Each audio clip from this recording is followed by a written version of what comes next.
because communities that had been accused for a very long time of not being able to vote for other communities changed in 2022. And we got a new dispensation. In fact, the message that came out of 2022 is that the curtains on the politics of ethnicity had come down, and that henceforth we are going to move as a country, as a united country, democratic, and us understanding where we all want to go. When the opportunity arose for me to consider broadening the administration that I run, I could not miss that opportunity, because I know the value of making every Kenyan feel that they belong. And it is the reason why I took the opportunity to create a broad-based government, because it has always been in my scheme of things how to bring Kenyans together.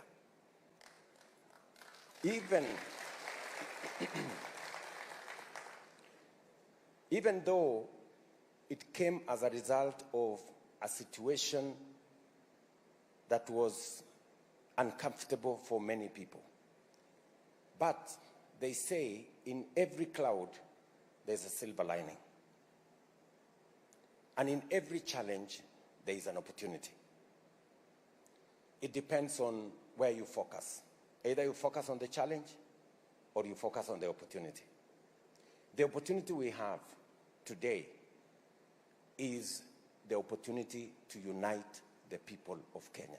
And I must say that I am very proud of this moment, that we as the people of Kenya, from all communities, all regions, including political formations, without compromising our democracy, we can have a sense of feeling that we all belong to an administration, and we can all focus on that which unites us and gives us an opportunity to make progress than the things which divide us. And so I have come to this region from Migori to engage on many aspects. As you know, this lake region is a region that has tremendous opportunity. In my plan, the blue economy, which contributes about 20 billion shillings every year, it is my intention to raise the contribution of our blue economy from 20 billion to 100 billion. And for us to do that, we need to do a couple of things. Number one, we need to build blue economy infrastructure. As you're all aware, we are investing 1.5 billion shillings in building 10 fish landing sites in Lake Victoria, from Busia through Siaya, here in Kisumu, in Homa Bay, all the way to Migori. In fact, yesterday, when I met the leadership of Migori, they were asking me when the Muhuru fish landing site is going to begin, the construction is going to begin. And the Got Achola is going to begin. Both of them in Migori.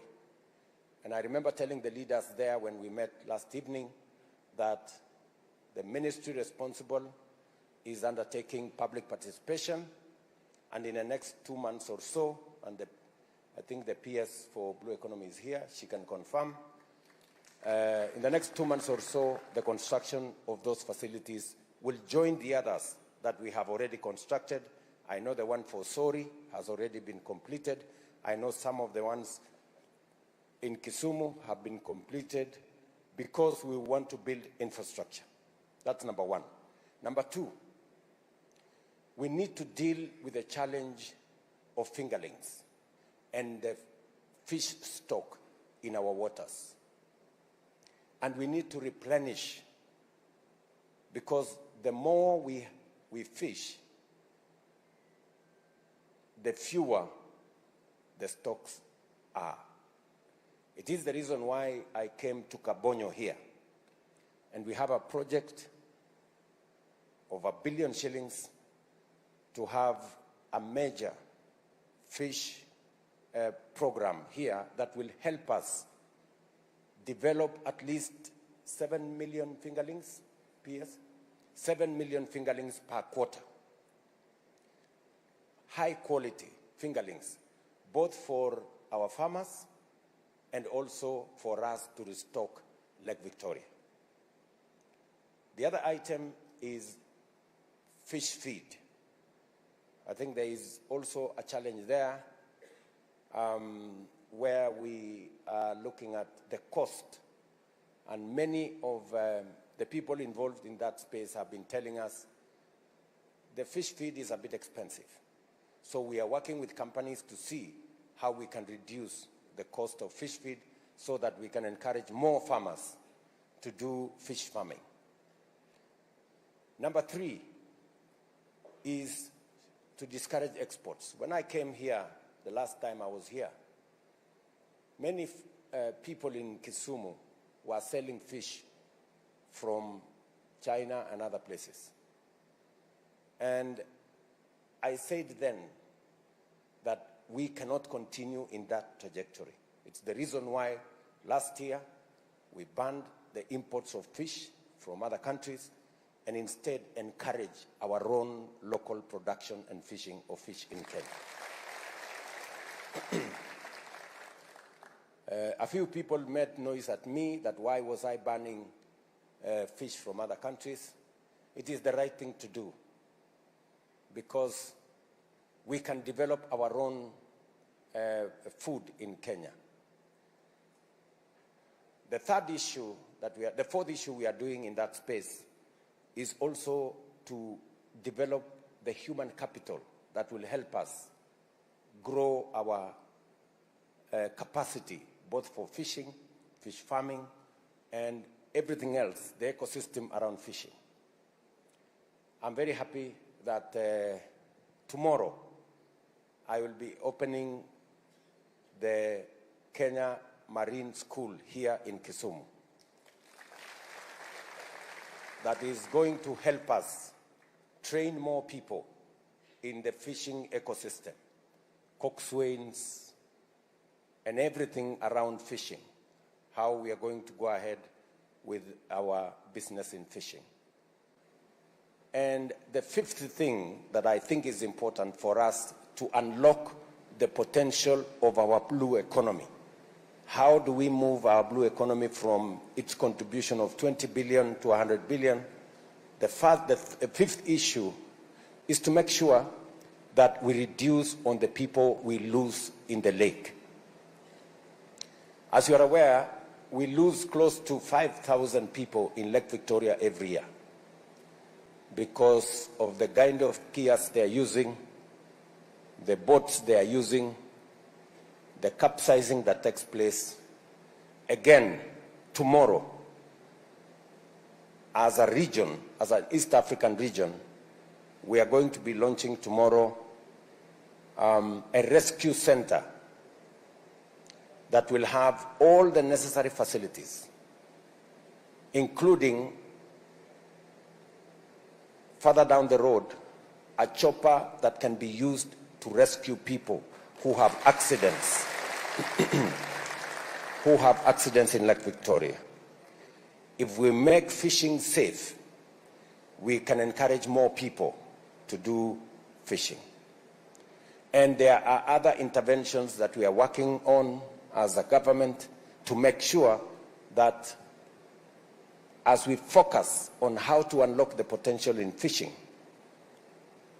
we are building the necessary infrastructure, human capital support for us to drive that, because it is important, not just for our economy, it is also important for our food security. As you know, we're importing many things, and things we can be growing in Kenya, among them fish. Let me say two more things so that I don't monopolize this town hall. The other thing that I am focused on, and it's part of why I came here, is the irrigation potential in this region and the opportunity that we have for rice production, sugarcane production, palm oil production, and many of the other oil crops production in this region. Yesterday, I was in Kuja. You know that project has stalled for the last 7 years, and it was over a small thing. We've managed to sort it out, and yesterday we started phase 2 of Kuja. Kuja phase 1 had close to 7,000 acres. We are now moving phase 2, which is going to give us 12,000 acres of irrigable land, and farmers are going to produce more rice, more sugarcane, and more oil crops. Again, that program needs to be expanded in Homa Bay. We need to look at the opportunities we have here in Kisumu. We need to look at the opportunities we have in Siaya. I had an engagement last evening with the leadership from Siaya, and we have agreed on a program on how we are going to do this. I will also, yesterday, be commissioning a rice mill here in Kibos that was built by Lake Basin as part of building the infrastructure to support our rice farming.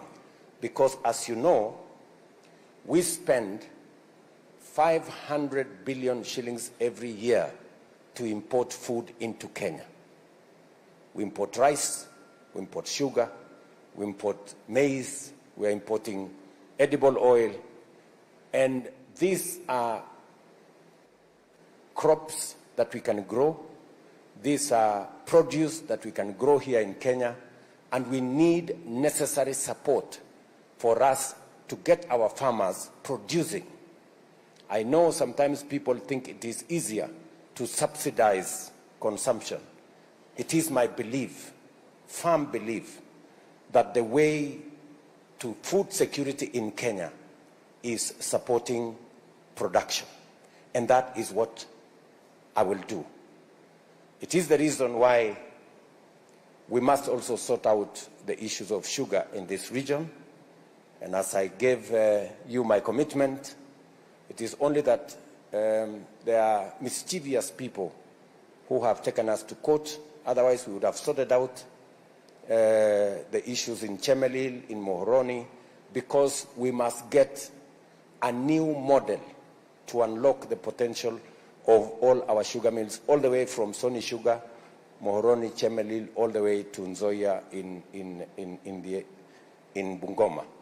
But I want to give you my commitment that we have now the template on how to do it. Hopefully we manage to get the matters out of court in the next 1 or 2 months, and then we will be on the way to sorting out those issues. You're also aware that we have had, I think, a 20-year tussle over Miwani. But finally, we're going to resolve it this year. We have done everything else that was required so that we can sort it out and focus on the production of sugar in Kenya, because we are importing, we are spending our foreign exchange importing products that we can actually grow here in Kenya. So, ladies and gentlemen, I am happy to engage with you this evening. I do not want to say more than that.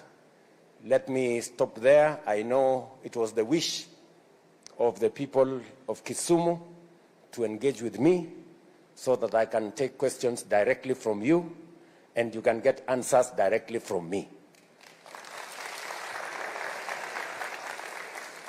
Okay. I will take the first question. Maybe I start here. Nani yako na maswali? Kama hauna maswali ni sawa.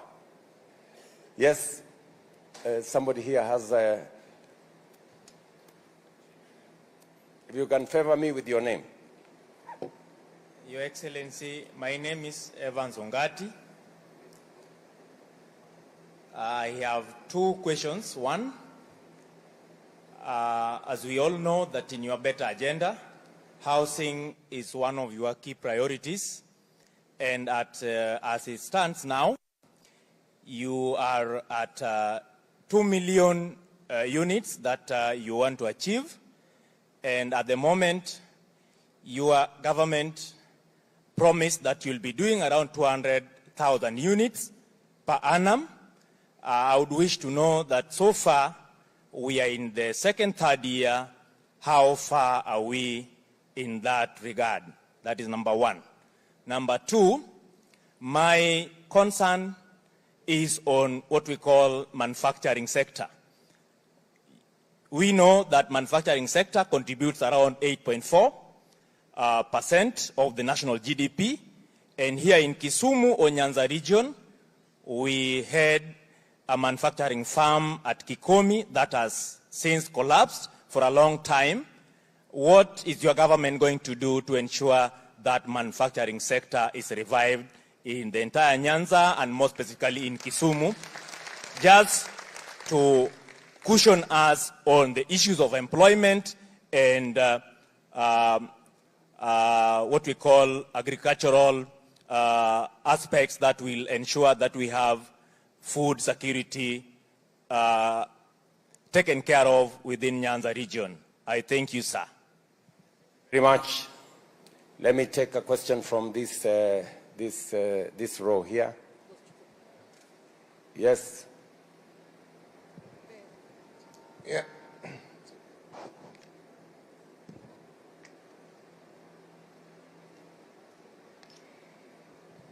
Yeah, thank you so much, His Excellency. Karibu sana Kisumu. Yeah, my name is Dr. Ojijo from Maseno. How does your government plan to address the current challenges that the current new university funding models possess for both lecturers and students, particularly in terms of adequate compensation for academic staffs and salaries and job positions and affordable access to quality of education? Where are we now and why now, Mr. President? I know the question has been asked and you've been answering it severally, but I'm concerned as a lecturer and as a parent, Mr. President. Thank you. Thank you very much. I'll take a question from this end. Thank you very much. My name is Dick Osala.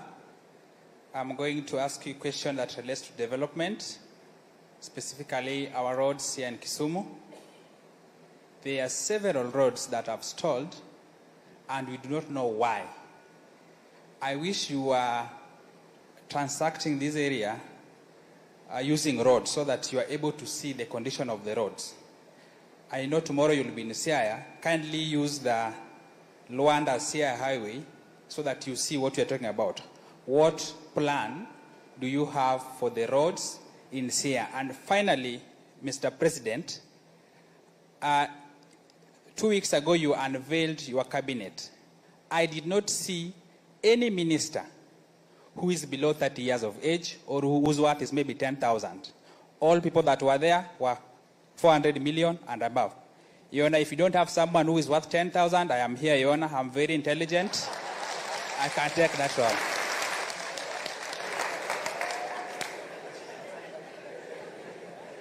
Thank you very much, Dick. Yes.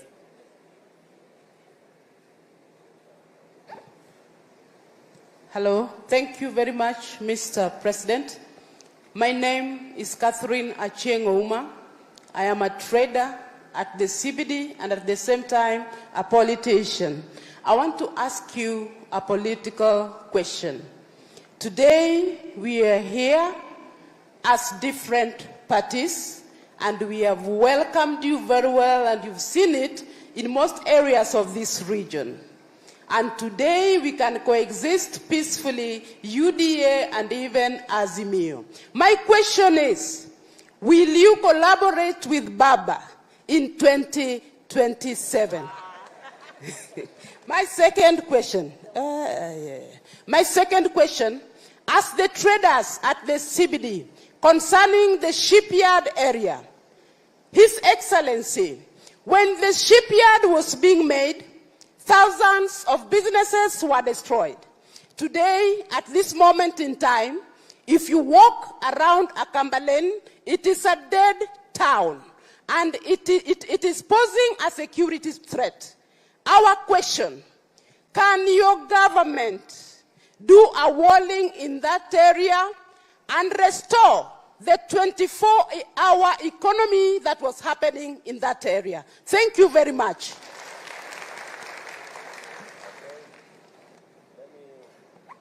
Take a question from here. Thank you very much, Mr. President. My name is Sospita Obungowich. I'm the famous president of the Sufuria Revolution movement. You remember during the anti-government demonstrations about the Finance Bill 2023-2024, it is me who was putting the Sufuria on my head, who you are complaining about. Today, I'm very glad, Mr. President, that we are welcoming you here in Kisumu, and feel most welcome. We love you. You are our brother, and we will always support you. Iler Kaka Pamba. Mr. President, my question is political.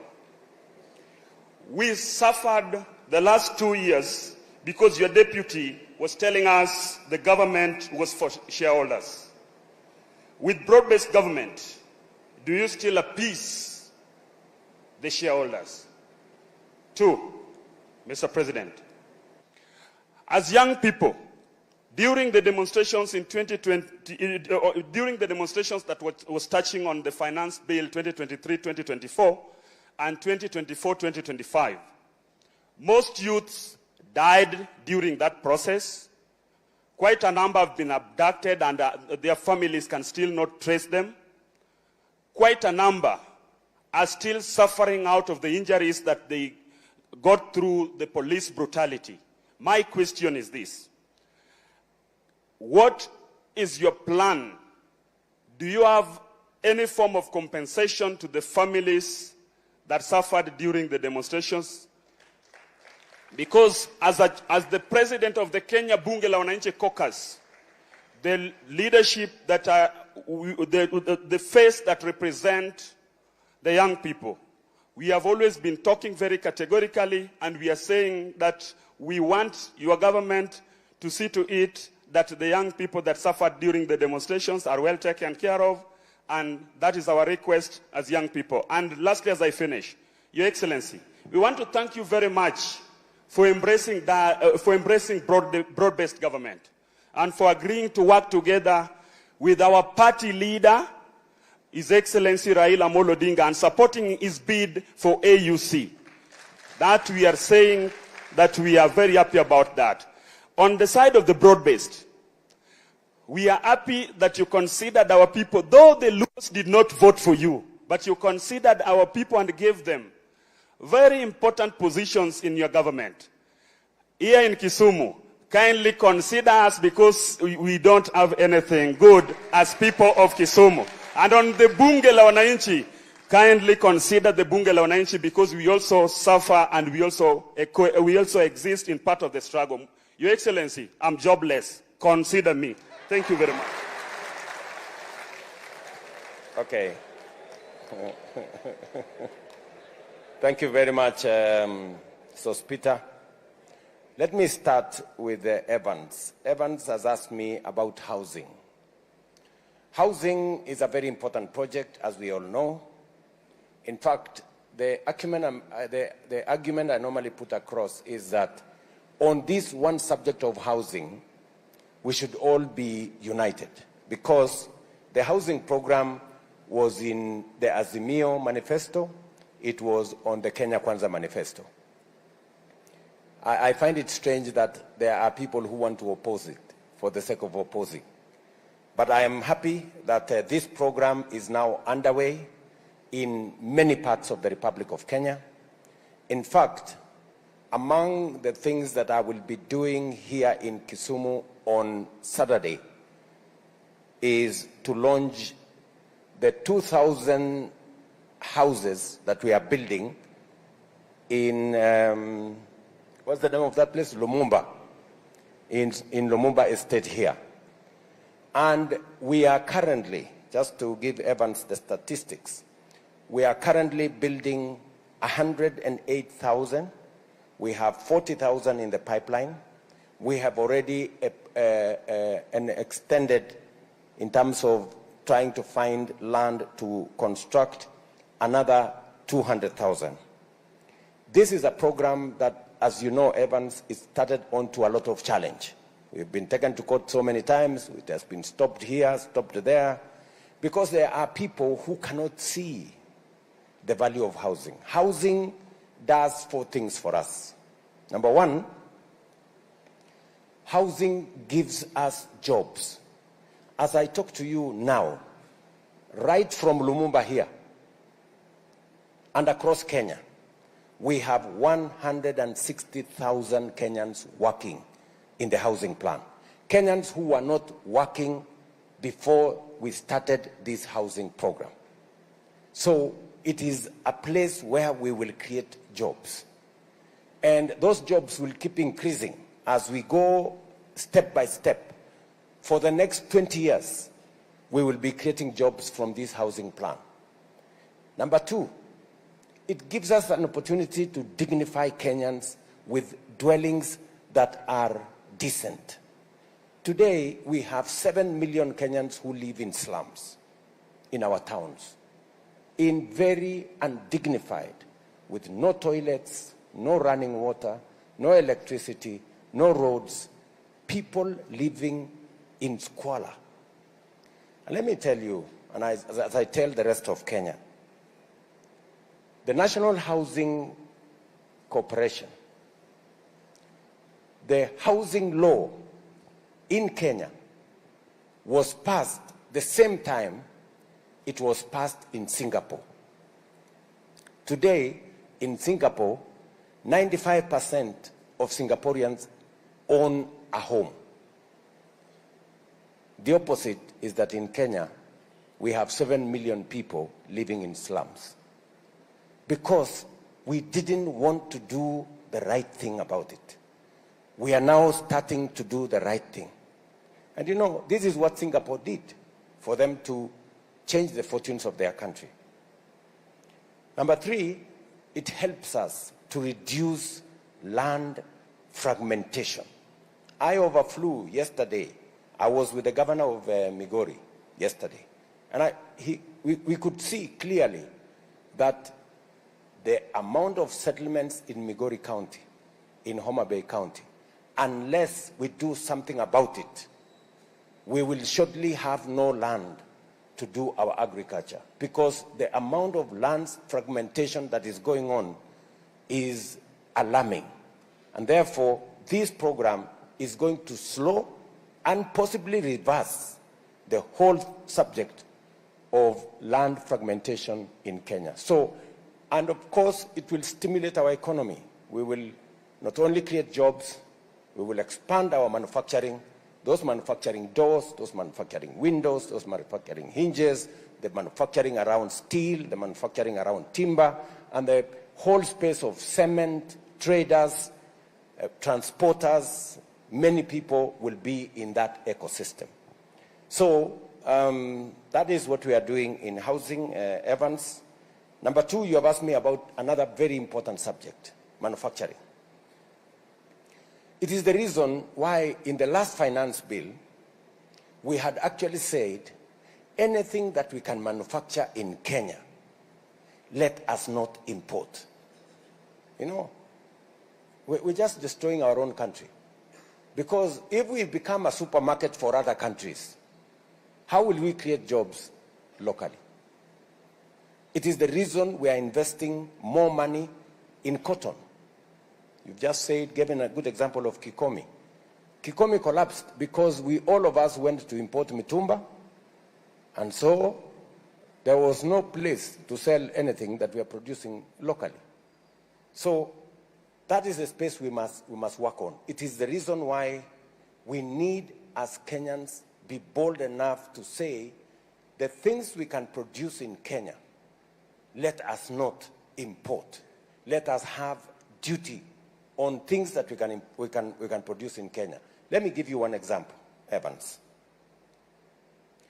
In 2023-2024 finance bill, we put a 17.5% levy on importation of clinker and steel billets. Do you know what happened? We reduced the importation of clinker by 95%. And 11 companies that had closed down have come back to production. And 16,000 Kenyans got jobs. On just one subject, on steel. 11 companies of steel that had closed down came back because they could now make money producing steel locally. So there is value in us using some of our tax measures to promote our own manufacturing. Because I went to open, let me give you another example. I went to open a cement factory in West Pokot. A good Kenyan had invested 45 billion in a cement manufacturing plant in West Pokot, employing 2,500 Kenyans and another almost 3,000 drivers, conductors, and many other things. Now, that factory is not just hiring Kenyans. We have now reduced, as I told you, importation of cement or clinker by 95%. And do you know what is this clinker we are importing? And do you know how much money we saved? We saved 100 billion shillings of imports of clinker. And let me tell you, clinker is just stones. You know, we have our own stones here, limestone. All you need to do is to go and burn it to 100,000 degrees, and then it becomes clinker. Explain to me, the great people of the great city of Kisumu, why should we go and import stones from other countries and pay 100 billion when we can choma our own stones here and create the clinker that we are looking for? Does it make sense? Sini ujinga? Ama mnaonaje? So really, and you know, these are the kind of decisions we have to make. And you know the good news, I'm very happy. The good news is that the companies who are complaining to us about the duty we had put for importation, in 1 year, they came back and said, you guys, you did the right thing, don't remove that duty. Because they were now investing in manufacturing. So I want to promise you, Evans, as I do, Kenyans, we will continue to make the decisions that will encourage our own local manufacturing, as opposed to us being a supermarket for importation of products from other countries. We export our jobs, we export our foreign exchange, and we export our opportunities, even to create wealth. It is better when we are having companies in Kenya that are creating wealth, because that is Kenyan wealth. Ojijo, my good friend from the university, is asking me about the university funding model. Let me tell you that the university funding model is something that I am very clear about. It is time. You remember, in fact, I was with your Vice Chancellor. Your Vice Chancellor, by the way, supports the new funding model because he runs the university and he knows the challenges of running university without money. You know? And it is because the old model bankrupted our universities. When I came into office, the first thing that came on my table is that 23 universities out of 40 public universities, 23 of them were bankrupt, technically insolvent, because they had debts from here, I don't know to where. And not small debts. We owed 51 billion shillings to private universities and 137 billion shillings to public universities. because we didn't make the right decisions. Now we decided that we are going to have a model that is student-centered. We know this student is going to do medicine. We know how much medicine costs. We must then fund that student to do medicine to the full. We know this student is doing education. We must fund that student for that course to be achieved. But if you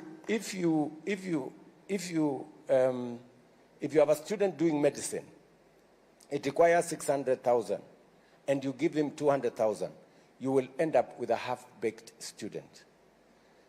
And by the way, Bwana Ochijo, do you know that we are in the second year of implementation of this? And the first year was phenomenal. If you ask any vice chancellor, anybody who is running an university, they are telling you this model is way superior. And in fact, in 4 years, it is my plan that every university will be able to run its affairs without the challenges they have today. And they can pay lecturers, they can pay their suppliers, because today, when last year, many universities, in fact, they said in the meeting we had in Nairobi, many universities have never paid full salary because we weren't giving them enough money. It is the reason why I have put more money in university education. In fact, I have put 127 billion shillings more to education because I believe we must get education right. If we don't get education right, we will get nothing right in Kenya. We must make sure that we get it right. It is also the reason why I have hired 56,000 teachers in the last 1 year. Last year, we hired 56,000 teachers. It is because education is important. It is also the reason why, end of this year, we will hire another 20,000 teachers. Because education is what makes us equal. And if we don't get education right, we will get very few things right. It is very important that I can explain to you in greater detail the university funding model, but I think to a great extent there is a consensus that we have a funding model now, student-centered, that will help us transition from the difficulties our education system, especially at the university, have had into the future. And I am very confident that we will get the relevant understanding between parents and students and lecturers and university management for us to move into the future. I am happy, Bwana Ojijo, I am happy if you have some suggestions to improve on that model. We are open because we want a good idea that we have to give way to a better idea if you have. So we are ready to engage. Bwana Dick pale ameniuliza mambo ya barabara. It's a very important subject, Bwana Dick. And I agree with you, we have many stalled roads. I want to tell you that we weren't very measured in the way we gave out contracts. We have roads that are in the region of 900 billion that we have issued. We have 150 billion shillings that are already outstanding, work done and not paid. So that is something that is eating my head. And I have tried to work out a mechanism. We have in the budget 56 billion shillings this year. I managed to get about 40 billion shillings from China. I am working with other development partners on how we are going to turn around this road thing. I was, yesterday and today, I was in this region to unlock some of the roads that were stalled.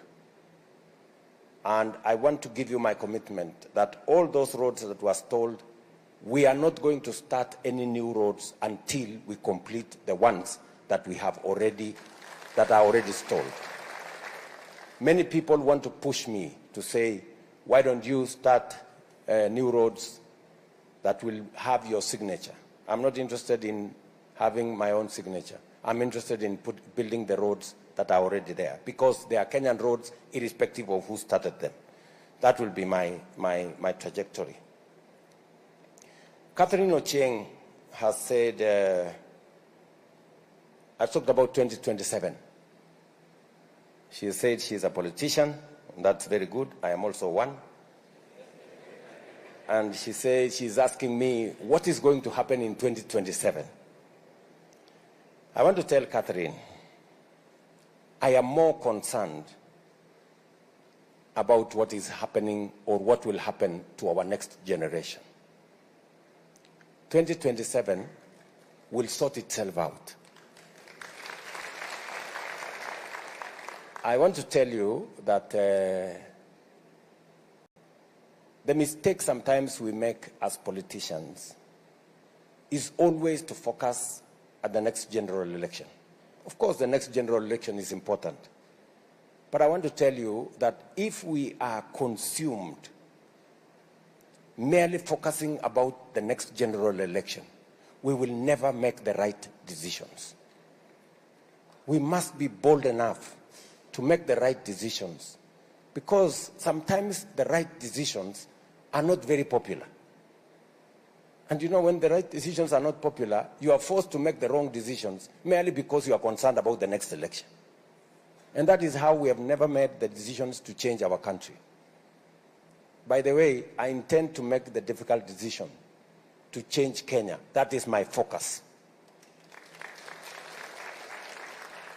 Even the forming of the broad-based government, many people did not expect me to do that. But I did it because I know for us to be able to implement the most critical decisions that will change Kenya, we need a broader political formation. It is important that we sacrifice some space for us to have a broader foundation, for us to be able to do the heavy lifting that will make Kenya progress. I am very clear that 2027 is going to sort itself out. Just watch this space. On the shipyard, I don't have a direct answer on what to do with the shipyard. I have taken the information you have told me. I will have a conversation with the county government so that we know exactly what to do around the shipyard. I do not have the real information now as to what actually became of the 24-hour economy around the shipyard.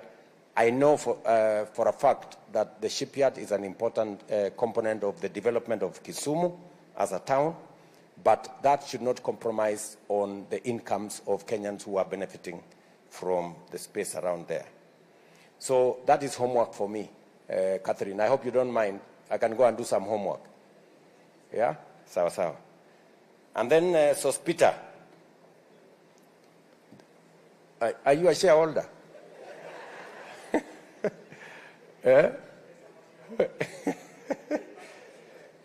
Let me tell you, Sospita, that we all agreed, yeah, that we are all shareholders of this country, each and every one of us. Every Kenyan has a right. Every taxpayer has a right. And I want to promise you that we have agreed, all of us, that we must get rid of the politics of ethnicity, the politics of exclusion, the politics that creates divisions amongst us. And that is why I took the earliest opportunity to create a broad-based government, because I believe in the unity of Kenya.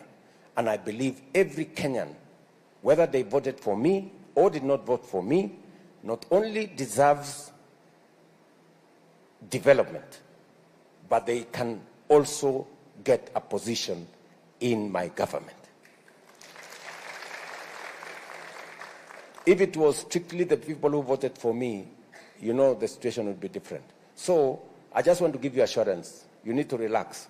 There will be no exclusion on account of how you voted. We're going to move together as a country. On the people who demonstrated, you have told me that there are people who were abducted. My good friend Sospita, I made a commitment to the people of Kenya, and I want to look you in the face, that under my administration, I do not want a situation where a Kenyan disappears. There were days when people were found 20, 30 in the Vayala here, executed. I want to promise you and to promise the people of Kenya that under my administration, there will be no Kenyans in Rivayala or any other river or in any other place.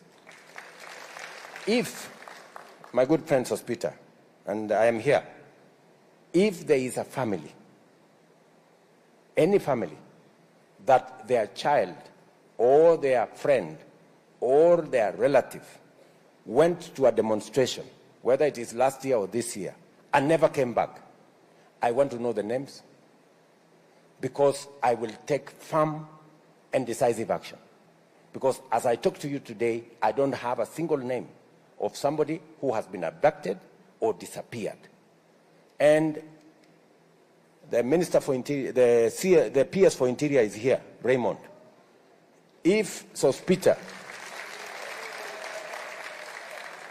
kama uko na jina, mtu alienda maandamano, akapotea, hajulikani mahali yuko, tunataka jina yake, familia yake wakuje, patia huyu mungwana hiyo majina, we will deal with that situation. Because Kenyans have a right and freedom of association, right? Within the parameters of the law. And no Kenyan should be subjected to any inhuman treatment because of their political persuasion.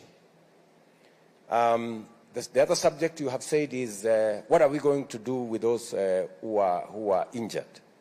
Again, we are developing a framework because I made a commitment to the people of Kenya that we are going to consider those who went through, especially the people who died in the demonstrations, how we are going to support their families to make sure that these people are attended to. Again, we are working, the Ministry of Interior is working. I assembled the cabinet the other day. They are working on the numbers, and we will see how we are going to work together on that program. Yeah, I think those are the questions that were asked. I will take another round of questions. I will start now from here.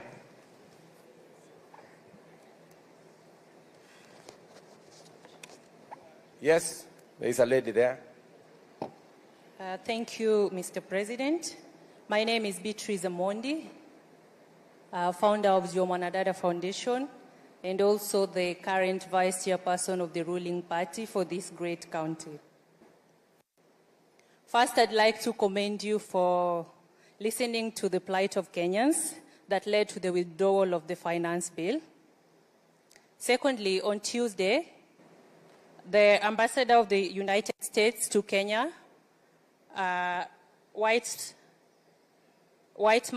Man Meg, disclosed that they have cancelled our loan, which is at 131 billion Kenyan shillings. So I'm wondering, Mr. President, what plans do you have for the finance bill? Thank you very much, Beatrice.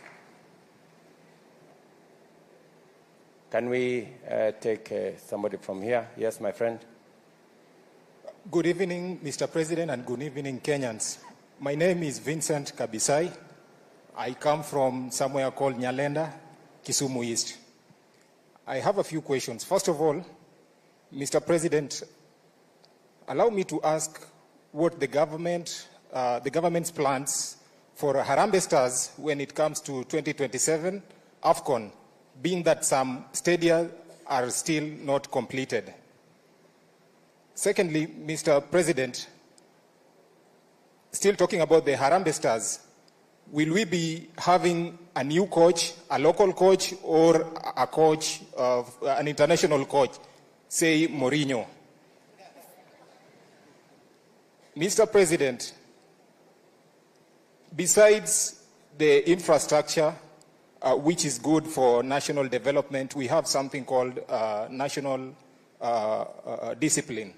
The other day at Lower Kabete, I saw the engagement that you had with the county commissioners, and it was impressive. It's a step in the right direction, if at all we are to move forward as a country, because there are a lot of repeals that have been done when it comes to the national administration. So, Mr. President, let me talk about the police. You go to the police station, and nowadays, some police stations have turned to become shops. You go to the police station and you are asked to pay, say, 1,000 shillings just to lodge a complaint. It is a grave concern. It is something that I've witnessed, and I think that should not happen. My suggestion is that, in the very spirit of having ICT hubs, these police stations should have Wi-Fis, and they should have CCTVs. They should have CCTVs, Mr. President. I think that is also a step in the right direction. Talking about water, I know this is it is a devolved function. But water is being regulated by WASREB up there. Lake Victoria is just around the corner. And yet, the tariff that Kisumu is using has been repealed. The tariff was revised in 2002 on an incremental tariff. At the moment, for the first 6 units, you realize that Kisumu residents have to pay 83 shillings per cubic meter. For the next 14 units, that is 6 up to a consumption of 20, they have to pay 121 shillings per cubic meter. And then from 21 up to 50, they have to pay, it's incremental. Previously, Mr. President, we used to pay better rates. So the residents are asking, why should they pay so much for water, and yet Lake Victoria is just here around the corner, especially people from low-income settlements such as Nyalenda, Obunga, and Manyata? Thank you very much. Last but not least... No, because we are so many. Thank you. Thank you very much. Let me take one more from this side. Thank you, Mr. President. It is a great honor to stand in front of you today. I think I will be the youngest person speaking after every other speaker. I'm Omolo Victor Otieno from Maseno University. I'm a former president and I'm also University Student Organization Academic Secretary.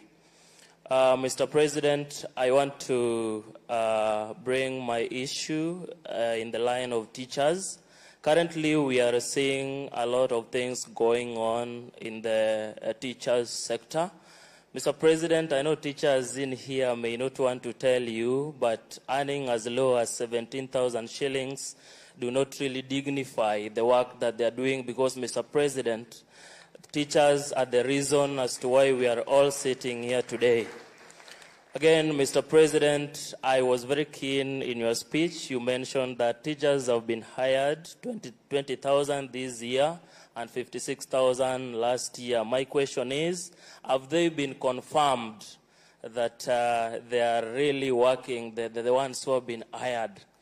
Mr. President, going away from the issue of teachers, as I finish, as a young person from the university students have been crying day and night about the issue of democracy in this nation.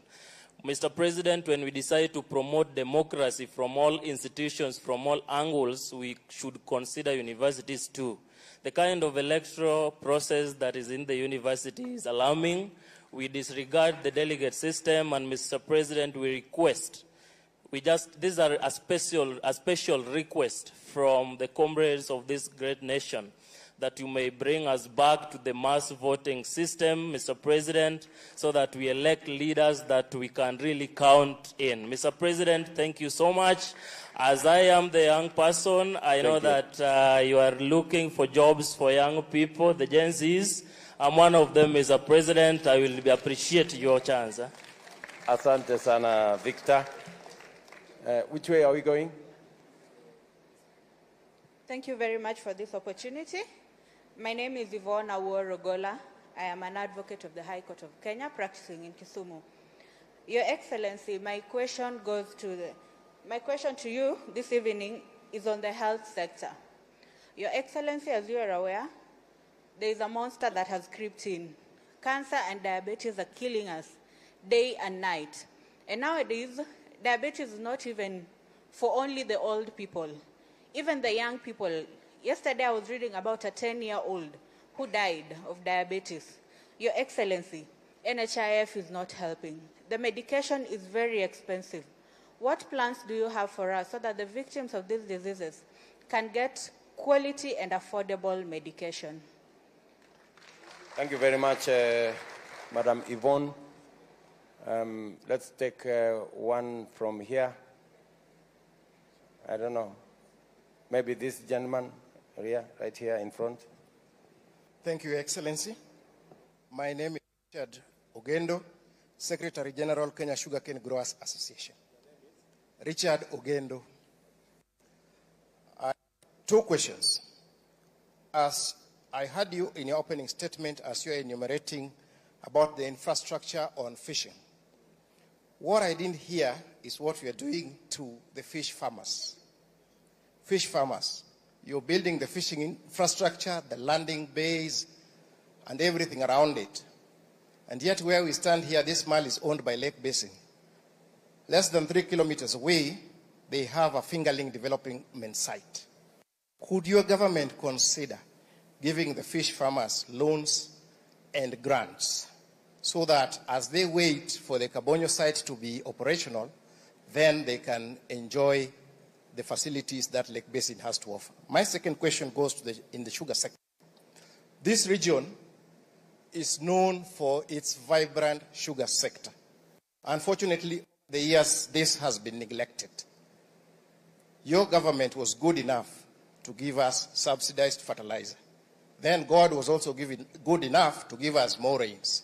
So we produced more cane. We have ended up with a problem of surplus, which is also in rice. So in terms of policy interventions, what is your government doing to cushion farmers? That is one. That is for sugar and rice. Number three, sorry. When you were the Minister for Agriculture, you initiated the quality-based payment system, the cane testing units, which your government has spent billions on it. And every time regulations want to be put in place, there are people who run to court.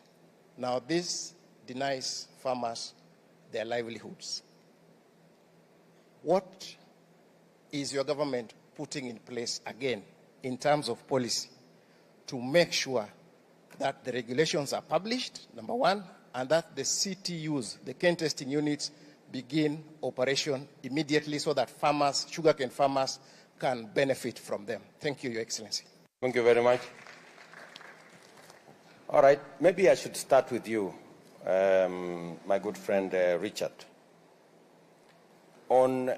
You've asked me, we are doing all things around infrastructure. What are we doing for farmers? Two things, fish farmers, two things. Kabonyo, where we are investing $1 billion shillings, is going to give farmers, fish farmers, very good quality fingerlings at a subsidized price. Is that correct, PS? Yeah? So that is what we are doing for farmers, number one. Number two, we also are working on a grant of 450 million shillings, targeting fish farmers, the BMUs and all the people in that ecosystem, to support them. The same, you've just asked about the grant. So we have a grant facility that the ministry is running, and my Minister for Blue Economy will be in this region, I think, in the next week or two.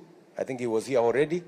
And we are having a conversation with the fish farmers on how they are going to access this grant. So those are the two things we are doing for fish farmers: fingerlings and also making sure that we organize some grant for them to be able to support their fish farming activities. On what you said, you know, I had a difficulty initially. When we made subsidized fertilizer available, there were brokers in some of the sugar companies. I'm sure if you've been there long enough, you will know. They actually refused sugarcane farmers to access subsidized fertilizer from government. I'm very happy that we are beyond that challenge. And as you say, this year, we have really made progress in matters cane farming. The subsidized fertilizer and rains have given us additional production. We are not yet at the production where we can stop all the imports, but at least we've slowed down on the imports of sugar into Kenya. And the prices have also come down significantly because we can produce more. But you have made a solid point around what are we doing about surplus. Surplus is a very positive problem. I was actually, I met the chair of the rice farmers in Kuja, and he told me exactly the same thing. What are we doing to make sure that the rice farmers, who I am told in just that irrigation program in Kuja, they have 800 tons that has been in their stores for the last 6 months. I instructed National Cereals and Produce Board to buy that rice and give it to our special programs for distribution to citizens who are under our ASAL and arid and semi-arid program, where we are supplying food to Kenyans around Kenya. So what we are doing, to answer your question directly, we are connecting the government program that has about 1 million Kenyans that we are giving food in different parts of the country. We are connecting that purchase to farmers so that farmers have a direct market. Because if we do not have a market for farmers, then we will end up with a problem. We will discourage farmers from producing. So I gave assurance to the farmers in Kuja, as I give assurance to others, that we are going to make sure that there is a market infrastructure program that will support farmers so that as they produce, they don't go into losses. On what you have said about cane testing, the cane testing units, it is true. We agreed that we must pay farmers on sugar content, not on the weight of everything that they carry to the place. But you know that there are characters who have gone to court. They've stalled that process for a very long time. But in the new program that we are rolling out, the one again that is in court, I don't know, we have a problem in court.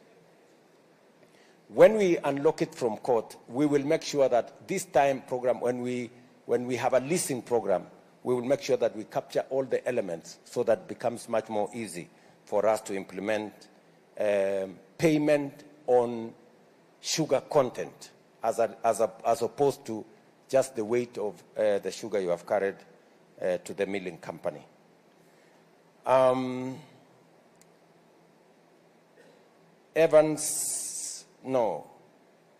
Owor has asked me about cancer and diabetes and the chronic illnesses. And it is true, Yvonne, that even children of 10 years nowadays can suffer from high blood pressure. They can suffer from diabetes. In fact, I have an experience myself of children who are below 15 who are diabetic. So it is a situation that is real in Kenya today. And you have said correctly that NHIF is inadequate. The reality is that we have to transition. I am very clear in my mind that we need a different health infrastructure. It is the reason why we have changed the law on delivery of health. Parliament has now passed 4 different pieces of legislation that will help us achieve 3 things.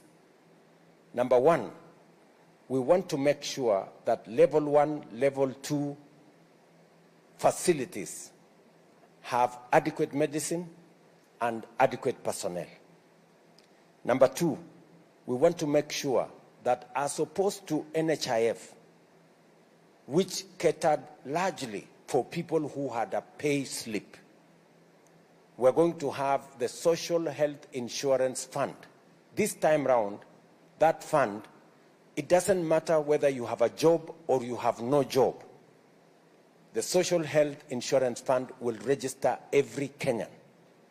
And we will make sure that those who can afford will pay, and those who do not afford, the government of Kenya will pay for them, so that everybody has a health insurance cover.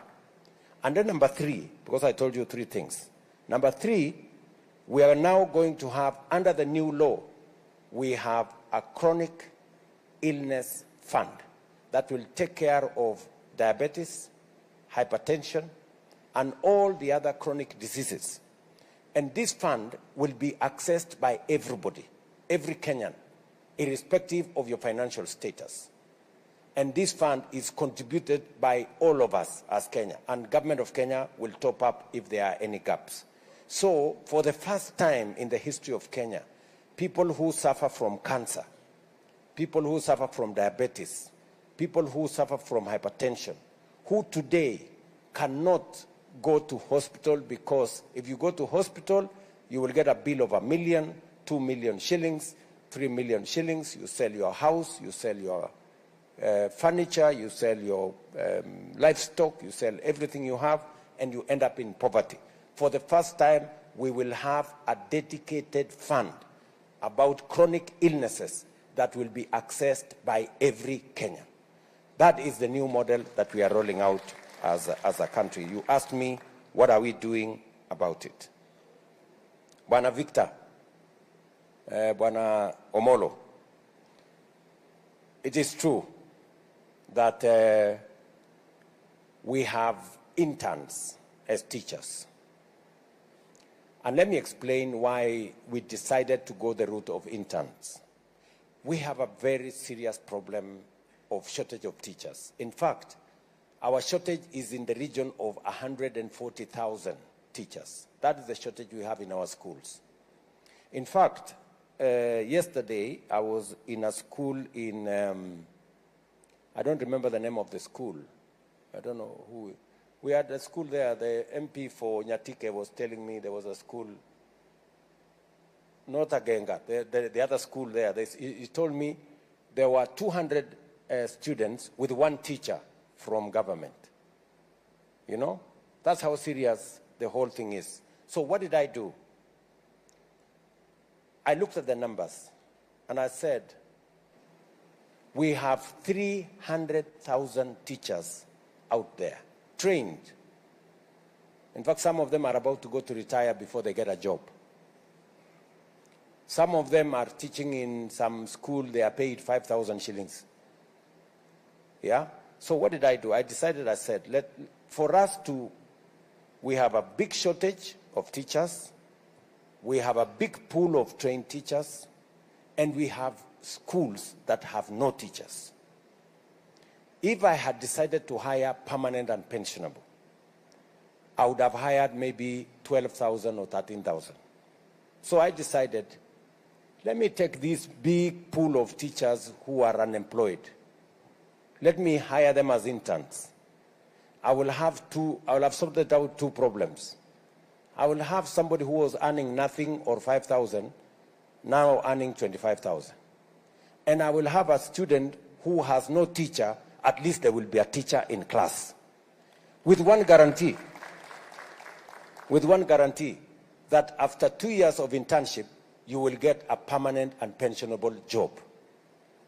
Now, the good news, Bwana Victor, is that all the 46,000 teachers that were interns, I am going to confirm them in the next 2 months. The process, we have given the money for their confirmation. Now, Teacher Service Commission is working on the process to confirm all of them. And I want to thank them because they have done a wonderful job. In fact, our education numbers has improved because of the JSS teachers. They have really done a good job. If there are any JSS teachers in this room, congratulations, you guys are solid patriots of the Republic of Kenya. And the whole, and all of them. My assurance to you is that we have provided the resources for all of you to be confirmed. I will get an additional 20,000 interns. I will confirm them further down the road as we make progress. Of course, you know, Victor, that there was a little challenge. Some of the unions wanted to incite teachers to go on a strike on a matter that we have already sorted, because the collective bargaining agreement that was negotiated between between TSC and the teachers, we have already provided money. In fact, I think by today or tomorrow, every teacher will have their salaries, they will have all their arrears paid for in accordance with the CBA that was signed. So there is absolutely no justification for anybody to tell teachers to go on strike. And I must single out NAT for being understanding and agreeing that once we have sorted out a problem, there is no need for posturing. We need to get down to teaching our children and moving forward as a country. Vincent Kabisai, he says, you came from Nyalenda. That gentleman from that corner, Santa Sana. Vincent, plans for Harambee Stars. First, we were privileged to host AFCON together with our East African countries, Uganda and Tanzania. And we are rolling out the infrastructure. The people from AFCON were here. They have confirmed. We have extensive works going on in Kasarani, Moi Stadium. We have extensive works going on in Nyayo National Stadium. We have extensive works underway in Jamhuri, the new 60-seater stadium right there in Jamhuri in Nairobi. All those are on course. We will deliver the stadium that will be used either for the kickoff or the finals in Jamhuri. We will deliver it a year ahead of schedule, or a year ahead of 2027. We want to deliver it by 2026. So, in fact, we're trying to see whether we can do it by December next year. So, it's all systems go for us hosting the game, the AFCON, both in Kenya, Tanzania, and Uganda. As for Harambee Stars, because the game will be right here at home, we are preparing Harambee Stars. We are going out of our way to make sure that every bit of necessary support is given to Harambee Stars. I cannot give you details on whether the coach will be Kenyan, whether it will be Mourinho or whoever. You have some nice suggestions on who you think that should be. But I think that is a conversation that is going on at the ministry. One thing I want to assure you is that we will give our Harambee Stars the best support that we can muster as Kenyans. And I want to encourage all of us as lovers of football that we give them moral support as well, and support them so that they can put up a good show in AFCON. As to corruption in police and the rent-seeking in police stations, you're right.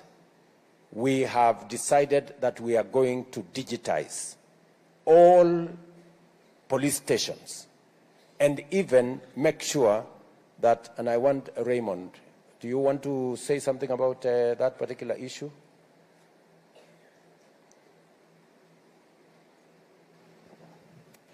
Your Excellency, there's a program on the plan to do the digitization. First, of course, we were piloting the OB, the occurrence book, so that we're able to keep track of what is going on. But then there's also the broader police modernization program that we are running that includes equipping and also improving the facilities that they have. There's a proposal that the gentleman has on the CCTVs. I think even in the major cities as it is in Nairobi and Mombasa, we already have that going on to help the police man the streets, but also for accountability on the part of the police. Thank you. Thank you very much. As you have heard, we already have a whole program around, first, the famous OB, occurrence book, where when you arrive at the police station, that is where your report is entered. We want to make sure that that is digital, so that we can, from every place, we can know what is happening where, and reports don't disappear, or pages of the OP don't disappear. So that is, but you have a solid suggestion on making sure that we digitize that phase and deal with the matter of corruption. It is true that there is serious, both impunity, and this is something we must deal with as Kenyans. And you see, it is also important for us to say there are people who actually actively induce policemen with money. I think it is time, even us as Kenyans, we stopped the culture of bribing policemen. Because sometimes policemen cannot resist the offers that are being made and advances on them. So this corruption thing, we must deal with it from all angles. We must make sure that we take action on the police that ask for the money, and Kenyans who give money must also be told they are part of the problem. And I don't know who is going to tell them. We need to tell ourselves as a people to stop that culture. And then you have talked about water. I may not be competent to answer about the water in Kisumu County and the payments and how much it costs. But broadly, what I can tell you is that we have a program on delivering additional water. We just succeeded in delivering additional 140 billion liters of water to Nairobi County, a program that has been on the works for the last almost 8 years. That program has now been delivered. It is also my intention, and yesterday we had a conversation with the county of Kisumu. We have a big dam here called Koru-Soin Dam, which is part of the infrastructure we want to use to deliver water that will assist in making sure that we have additional water in this great city and the environs. So the big plan is to supply as much water as possible. That way, when we have enough water, it becomes easy to moderate the costs of water. So on my end, I want to just commit to you that my plan is to increase the water supply, work with the counties, and then we need also to have a conversation with the counties, because now we have a whole concept of public participation where all of us can engage government at all levels on matters that are of concern to citizens. Let me finally speak to Beatrice. And Beatrice has said, what are we going to do about the finance bill? The finance bill is something we must think about as Kenyans, all of us. There were many issues in that finance bill that were very positive for our country. And we are having conversations with different partners. We are having different conversations with different partners. Of course, when we lost the finance bill, we lost close to 340 billion of the money that we would have raised using the finance bill.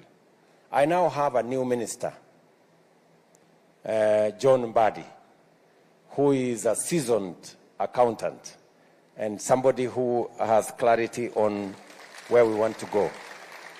And I have already given him the assignment to look at the best way we can get ourselves out of this. He is working with the Treasury team. They have given me the initial proposal, and I'm very confident that we can turn things around once we consolidate our position and then engage the stakeholders in that space and even get ourselves having a conversation with our members of parliament so that we can decide as a country how we move forward. Because the current situation is not tenable. We have to find the resources to deal with the issues. We have roads that many people here agree are stalled. We have water projects that we have to deal with. We have teachers that we have to pay. We have the whole array of requirements of public, including what my sister Yvonne said about matters health that we have to deal with. And all those require resources. So we are going to be innovative on how we are going to look for those resources, and my team at Treasury are working around the clock on it. Now, I am reliably told that we have another 20 minutes of time. So maybe I will take one final round of questions. Maybe that gentleman looks like he has a burning question. Huyo mungwana pale. Thank you, His Excellency, Mr. President. My name is Olebo, Kalebo Winongar, and I'm a resident of Kisumu and also a politician. And mostly, I'm a sports icon, having played rugby for Kisumu RFC and Kisumu and Ulinzi Football Club. My question is on sports. Kisumu used to be the hotbed of sports. And when we were growing up, we had very, very good sports people here. And since time, it has died. And people have become disillusioned. And because sports is one of the means of employment of our people.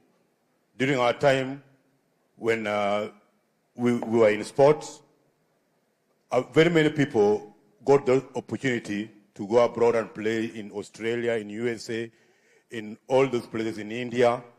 We had hockey, we had volleyball, we had basketball, very brilliant players. Nowadays, it's dying. So I don't know what the government will do to revive sports and give us employment. Another question is about our infrastructure. Indeed, infrastructure, when I talk about infrastructure, I'll talk about roads, I'll talk about water, and I'll talk about electricity. We have here, even in Riyadh here, we don't have roads, we don't have water, we don't have electricity. And even in my home area, Karachuonyo, I don't have a road, I don't have water, I don't have electricity. What are you going to do about that? Thank you. Thank you very much. Thank you very much, Caleb. Let me just deal with Caleb first so that I can move here. Bwana Caleb, on sports, you're right that our sports is not in the place where it should be. What are we doing?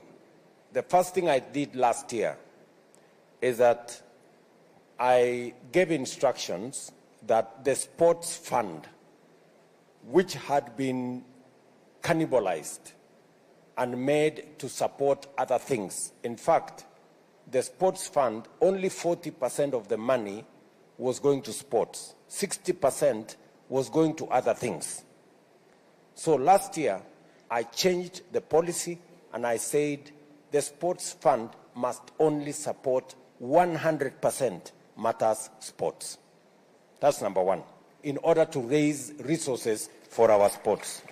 Number two, you have said, what are we doing about sports? Now we have resources. And in fact, I was reading today there was an issue in Parliament where Parliament was concerned about our sports academies.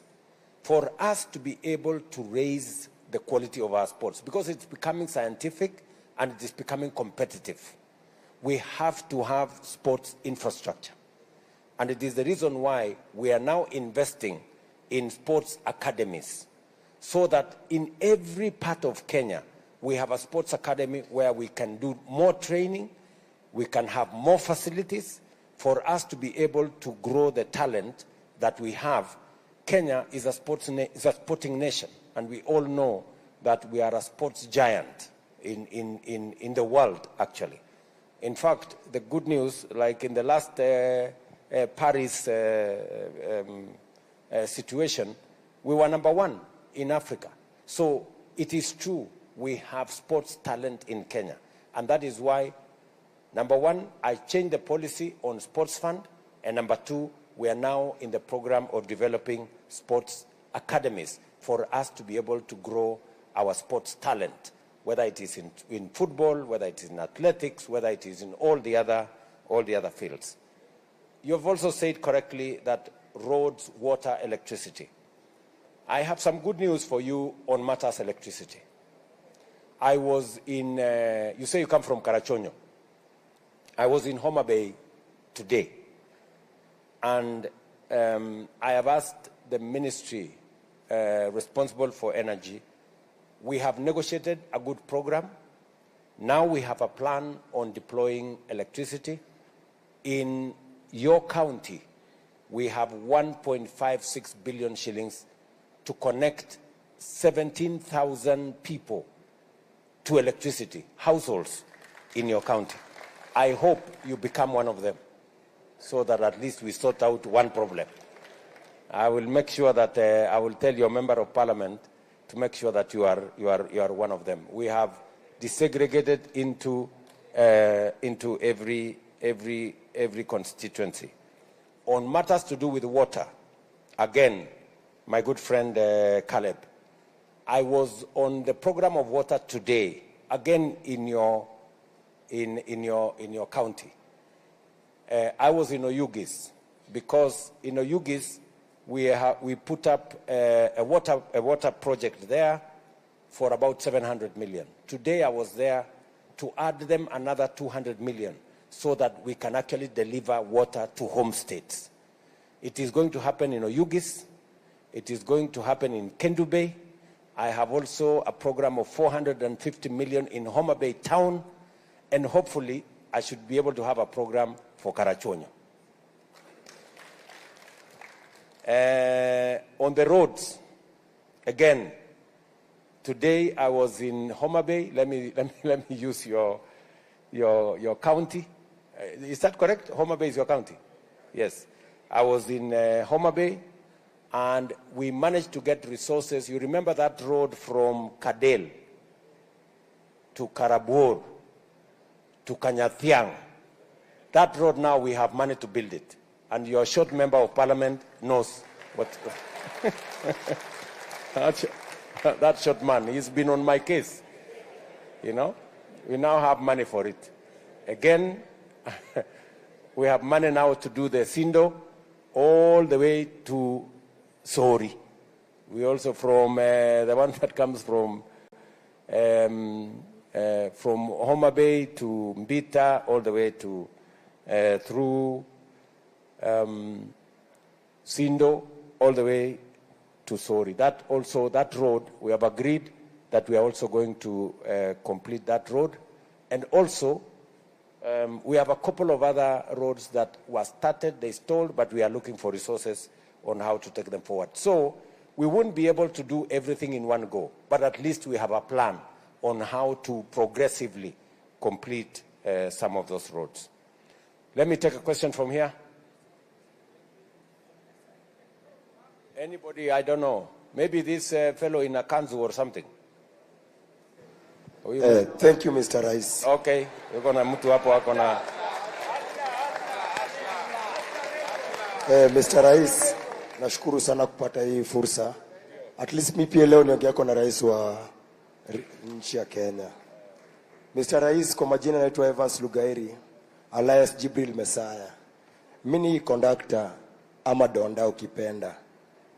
Mr. Rais, wakati ulikuwa unaanza kuongea, kuna kitu uliongea kuhusu food security.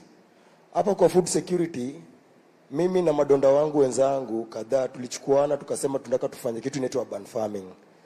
But hii urban farming tulikuwa tunaona tufuge hata kuku kiasi, mbuzi hivi, sababu si hatuko hapa town, hatuna ile shamba kubwa unaweza fanya, but hizi urban farming kasukuma kingine unaweza uzia kwa hoteli mayai na sasa shida Mr. Rais, hapa kwa urban farming tunakosa grants ama funds za kutu unlock. Thanks to Safaricom, jana walinitumia message wakaniambia sijui digital farming, wakaniuliza kitu unafamia, nikamwambia pia kama mtaa yangu Kajulu pale niko na shamba na napanda avocado kitu kama half an hectare.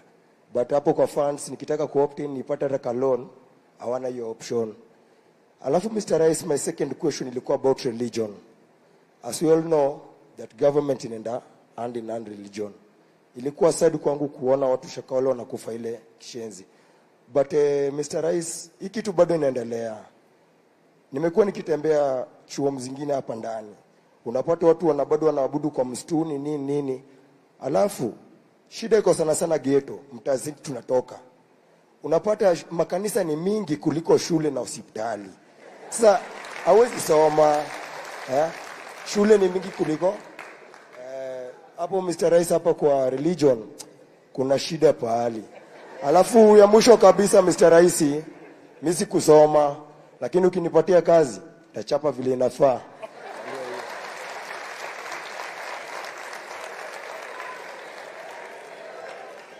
Okay. Thank you very much Evans. Asante sana Evans. Wacha nikujibu na Kiswahili.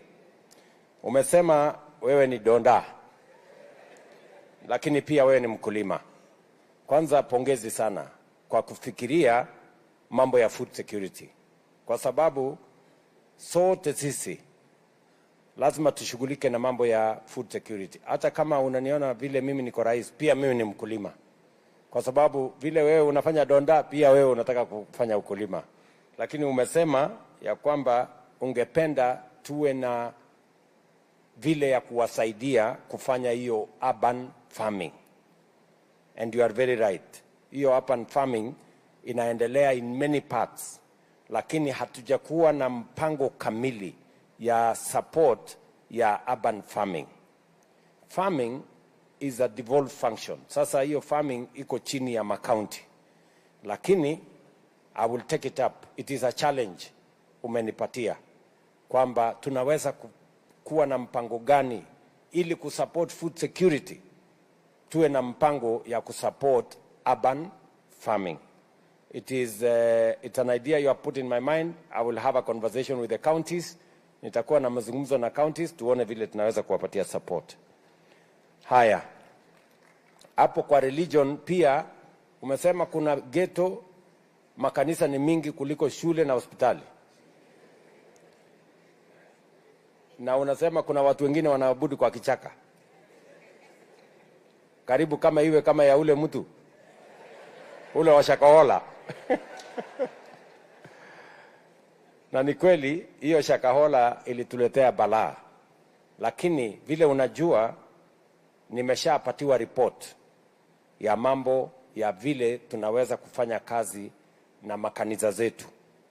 Na tuweze kuwa na taratibu ambayo watu wachache wasitumie dini kulete mambo ambayo inaweza kuleta maafa ama kuleta mambo ambayo yanaweza kuumiza Wakenya. So hiyo report tayari imefika kwangu na tunatengeneza sasa jopo ya kuimplement hiyo report na tutapeleka bunge tupate endorsement ya bunge ndio tushughulikie haya mambo wewe umesema. And you are very spot on. Asante sana. One person from here. This is Elizabeth Amondi. Yes, Mr. President, I have two questions. One is about the insecurity in Kisumu. Kisumu people are dying each and every time because of insecurity. Secondly, water area, the soy dam area, which has led to the deaths of so many people, and people have been crying each and every time. Thank you, Mr. President. Just explain to me, you say, Elizabeth. Koru Soidam. Koru. Yes. There is a problem with? The water area. The water in Koru Soidam, when it falls, is running down, which causes the farmers don't get the floods are. Oh, there is too much floods. There is too much flood that leads to no good production. Okay, yes. Thank you very much. Thank you very much, Elizabeth. You have talked about insecurity in Kisumu. Let me tell you two things. Most of our security agencies, the equipment they had was not in good condition. And also, the terms and service of our policemen and women were not very good. So what I did last year, I put together a task force under Maraga because we were having rampant issues. Some of our policemen and women were committing suicide because of the way, the conditions they were working in. Some of them are living in very bad situations. So we're doing three things to improve the terms of service of our policemen and women. Number one, we have now a new terms structure. Even their salaries, we have enhanced their salaries from the beginning of July this year to make sure that our policemen and women have adequate compensation for them to be able to deliver the service that they are doing to Kenyans. That's number one. Number two, we are also now putting them under the program of institutional housing so that we can build houses for policemen. Some of them live in very, very deplorable conditions. So we are working on that to make sure that. And then number three, as you heard Raymond Omolo, my PS for Interior, say, they did not have adequate equipment. So I rolled out a 20 billion shillings modernization of equipment of our policemen and women so that they can be able to deliver that critical service that they are providing for our country. That program is already underway. We have the first, I think, 30% of the equipment is already been delivered. The program is going on. We are funding it from our budget so that we can improve the quality of service that is available to our policemen and women. Again, I will take up specifically, because you have said in Kisumu, there is an issue. So Raymond, you need to get your team in Kisumu to respond to what Elizabeth is saying so that we can take care of that security. But I've just given you the broader aspects of what we are doing globally to make sure that our policemen and women are doing the job that they have in the mandate given to them. Part of the reason why you had me talk about Soin Koru Dam, which is a very important piece of infrastructure for us, it will also help reduce the flooding. That is why that dam, the construction of that dam is very important. However, the mechanism of delivery of this dam that is currently in place is inadequate. In fact, it will take a very long time for us to do this dam if we do it using the mechanism that already is there. So I have agreed with the leadership of the County of Kisumu. I had a long meeting with them yesterday with Professor Nyong'o and the leaders from Kisumu, and we agreed that we are going to change the model of construction of this Soin Koru Dam for two reasons. To stop the flooding that is destroying crops on the lower side, and number two, to make sure that we have enough water. We can harvest that water and use it for good cause and bring it to Kisumu and other areas. So that's what we are doing. One question from these good people. There is this gentleman. Yes, my friend. Thank you, Excellency. My name is Jayesh Patel. I manufacture mattresses and water tanks. I'm an industrialist in Kisumu. The first point is basically about power. As an industrialist, there is a big problem in Kisumu. We do not have stable power. If you want more industries to come to the Kisumu County, the power must be stable. Otherwise, you cannot get investments. Now, nationally, I have 2-3 things to say. The bank interests have really gone up. Every industry in the country has borrowed funds, and today they are really paying a heavy price for it. Similarly, the fixed deposits have also gone up. So that has made people actually put money in the bank more than rotated in the economy. And that is actually making all the money be pulled out to the banks and obviously to the government. So if this interest rate goes down, the economy will improve. Another suggestion is the PAY tax. After 32,000 Kenya shillings earned by any employee, there is a 25% tax. Now that is a lot of tax going to the government. I understand that every citizen has to pay tax, which is good, but for the economy to move and become more vibrant, I think this threshold of 32,000 maybe should be pushed up to 90 or 100,000.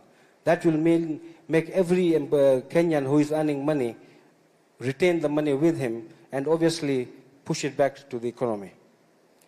Lastly, the procurement. I have noted and observed that lots of things are over-exaggerated in procurement in the county and the national governments, and that is basically pilferage of taxpayers' money. The suggestion is that since Kenya is digital, why don't we put a ceiling of every item that has to be purchased? Example, if you are going to buy a wheelbarrow, it cannot go for $500,000. It should be somewhere 8,000-9,000. So if that is put as a ceiling, obviously the money will be controlled automatically. And the issue of trying to say reduce corruption stops auto. Thank you. Just last one. The issue of the police and the corruption issue which you mentioned, I have a suggestion. Because the fines are heavy, people opt to bribe and move on rather than pay the government. If the charges are reduced, say to 1,000 or 2,000, people will obviously pay the government and then also improve. Because at the end of the day, if they were guilty, say, of overspeeding, why would they pay 10,000 to the government? They would rather bribe 3,000 or 5,000 to the police. So if we go reverse way, we rather have the fines to be made 2,000 or 3,000. Thank you. Thank you very much. Thank you very much, Jayesh. On power stability, I quite agree with you, but I want to give you some good news. We had a big problem of a facility we had in Muhoroni. I'm sure you are aware. It made power very expensive and very erratic in Kisumu. I want to tell you that we have now shut down that facility because we've gotten additional power from the grid that avoids the generation that was being done in Muhoroni.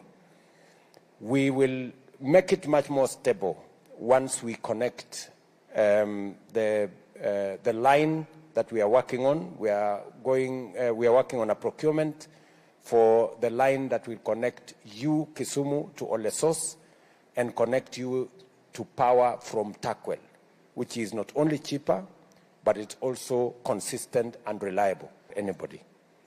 As you have seen, in the last meeting of our central bank, the interest rates are, the central bank has already given the signal.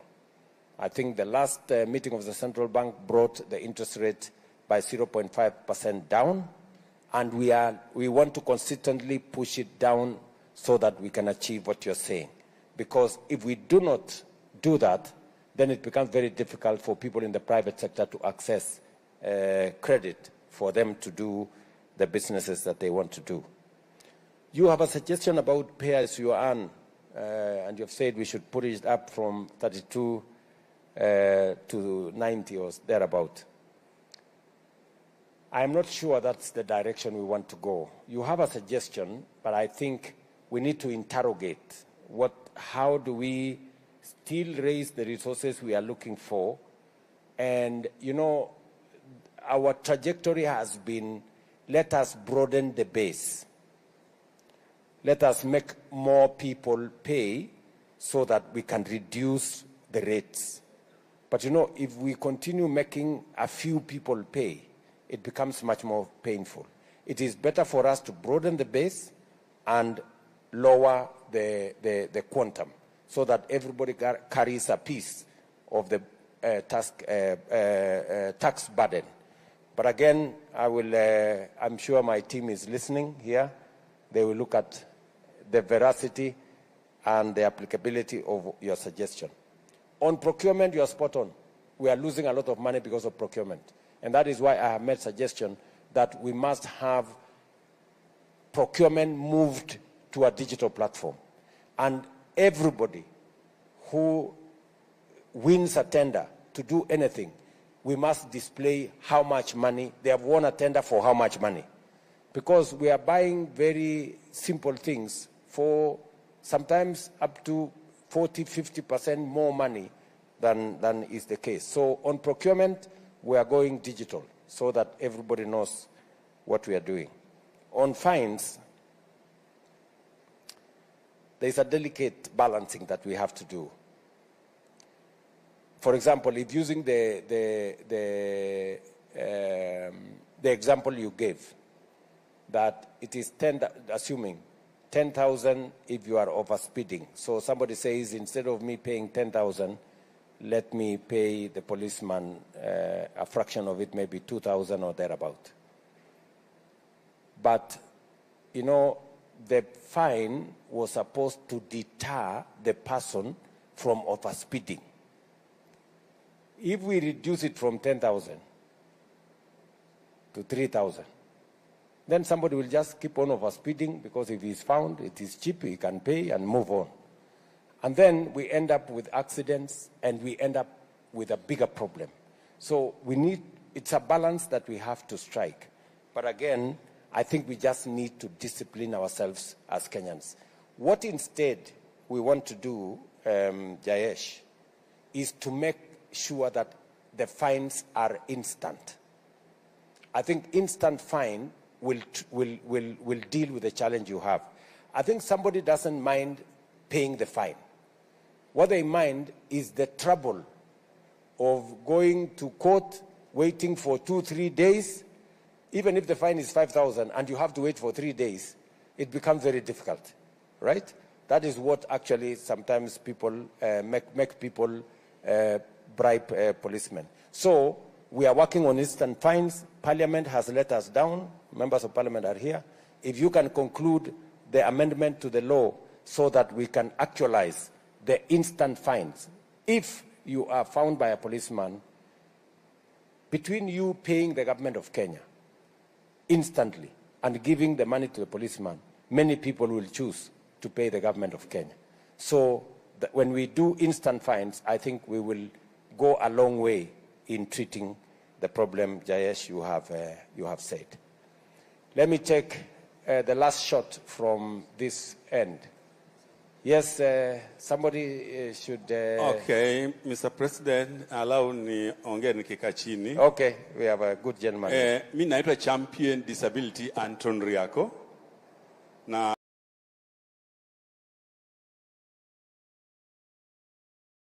niko na swali, na swali yangu kuhusu person with disability. Kuna pesa serikali walitoa cash transfer kupeana person with disability. Na hii pesa tunapata, watu wanapewa 2,000 every per month. Na unapata mtu anatoka Chiga, anakuja kuchukua pesa KCB Bank, anatumia pikipiki.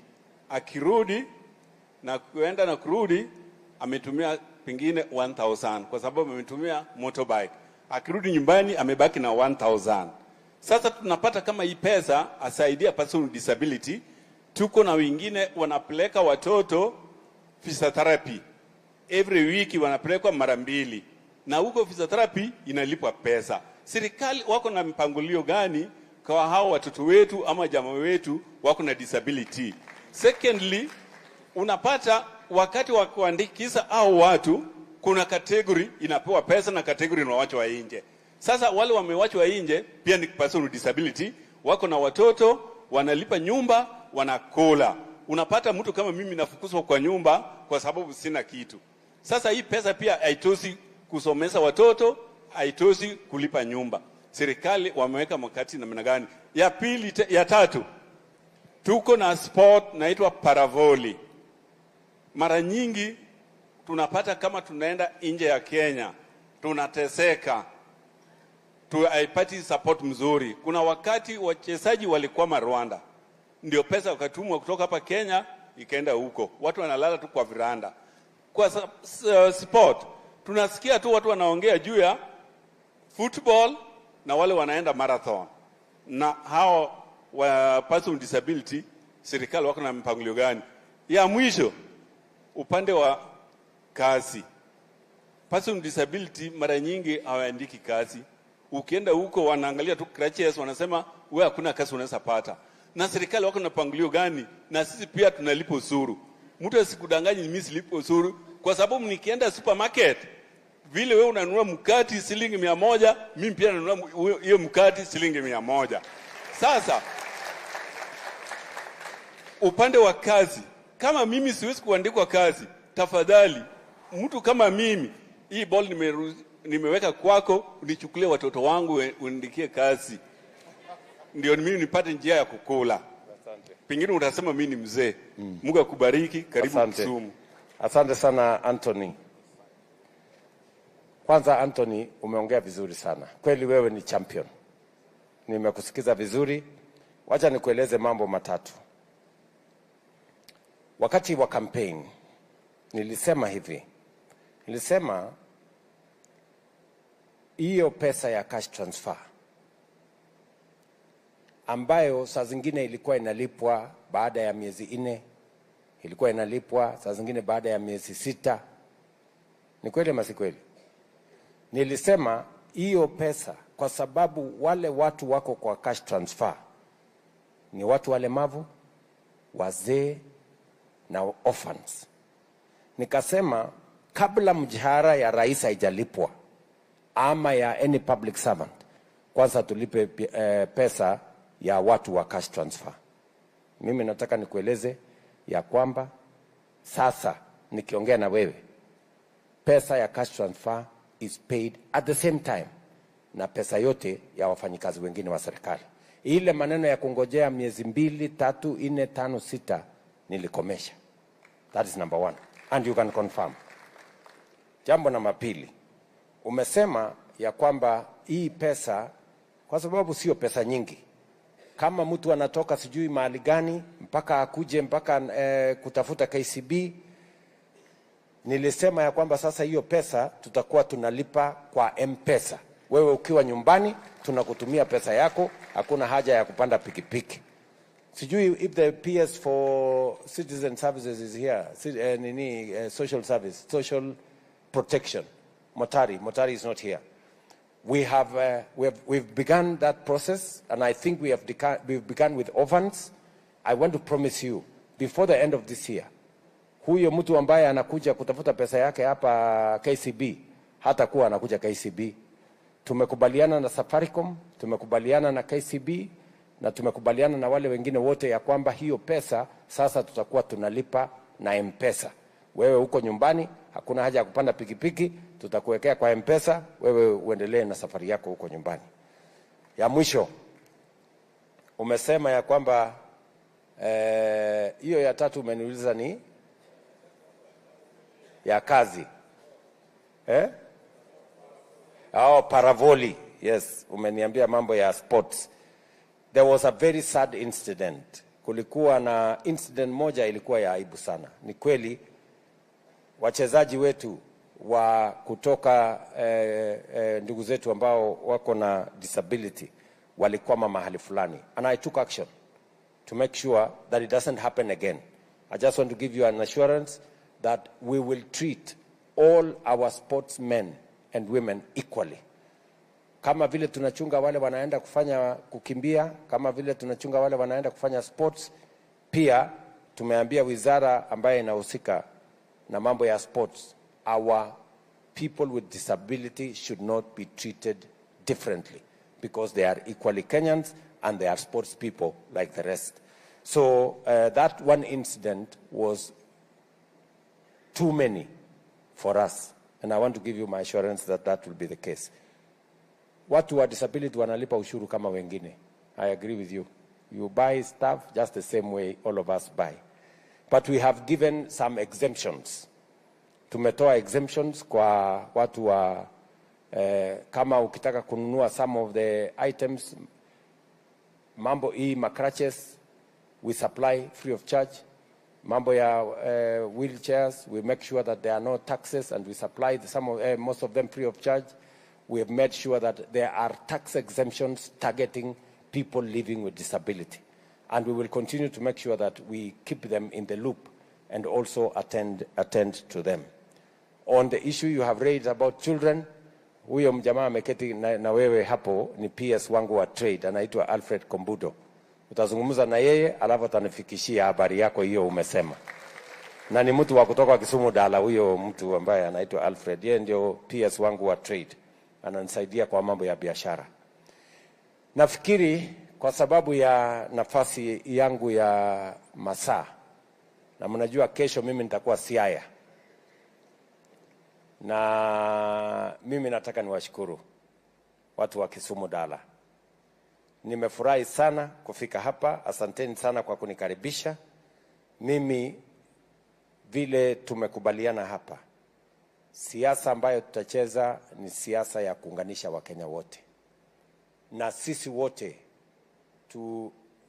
vile tumeongea hapa, tumeongea mambo ambayo yanatuhusu kama Wakenya. Kama ni ya disability, kama ni ya food security, kama ni ya taxes, kama ni ya how to move the country forward. We've all talked as the people of Kenya because we are in one country, we have a common destiny, and our unity is going to determine how we move forward as a country. Asanteni sana watu wa Kisumu kwa kuja katika hii town hall. Na nimefurahi sana to answer your questions directly. Kama sijakujibu na ujaridhika sana, I will have another opportunity. You can again give me another chance to answer your questions. Otherwise, asanteni sana. Nyasaye okwedhu. Mungu awabariki sana. Thank you very much. Ladies and gentlemen, can we stand up and give His Excellency a round of a hearty, warm clap? Thank you. Thank you, Your Excellency, for taking your time and being so gracious and kind with your time to answer questions from residents of the Lake region. I kindly request to remain standing as His Excellency will leave at his own pleasure. But thank you very much for your patience, your time, and also engaging His Excellency.